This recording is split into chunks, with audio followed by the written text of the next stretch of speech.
welcome back to another episode in my kitchen. So today I want to talk about lentils, pulses, legumes and how you soak them or pre-soak them for cooking.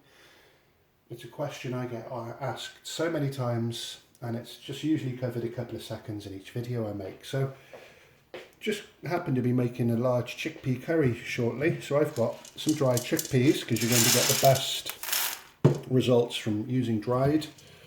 And I'm going to be using some green lentils. So, all I do is cover them with water. We've got something large and something small here, so this video is going to be nice and proportionate and easy to follow.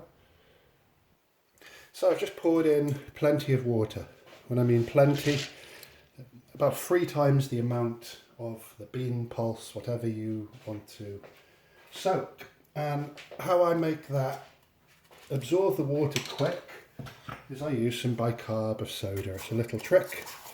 I don't even really measure it. I'm going to put, this is a smaller bean, so I would recommend about 3 to 5 hours or even overnight. It doesn't really matter for the smaller types of beans and lentils and that type of thing. But for the chickpeas, it's a kilo of chickpeas there. I'm going to add 2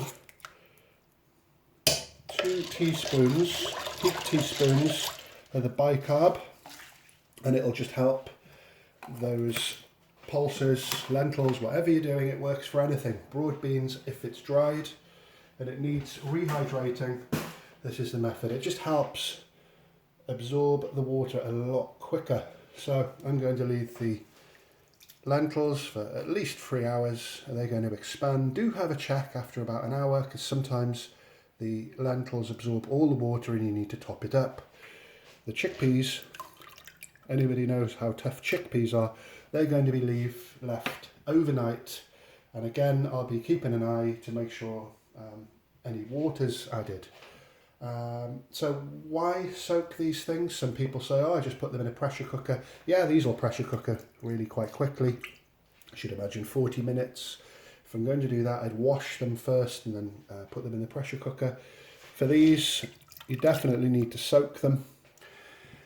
And the more you soak them, the less you've got to cook them. So do bear that in mind. I know pressure cookers speed things up or just boiling on the pan. So what I do, because you've noticed I've used all that bicarb of soda, I will then, once they're fully immersed in the water and they've absorbed as much water as possible, reducing cooking time, then I'll wash all that bicarb soda off. Then you're ready for boiling. So these are still going to be needed to be boiled tomorrow for, I would say, a good 30 to 45 minutes, all depending on the temperature, that type of thing. I boil those with some salt. Then it helps the softening process again. Turmeric, in this case, if you're cooking Indian food. These, they probably need boiling for about 8 minutes. So I hope that video's been helpful to somebody somewhere. It's been very helpful to me. So thanks for watching. Happy soaking.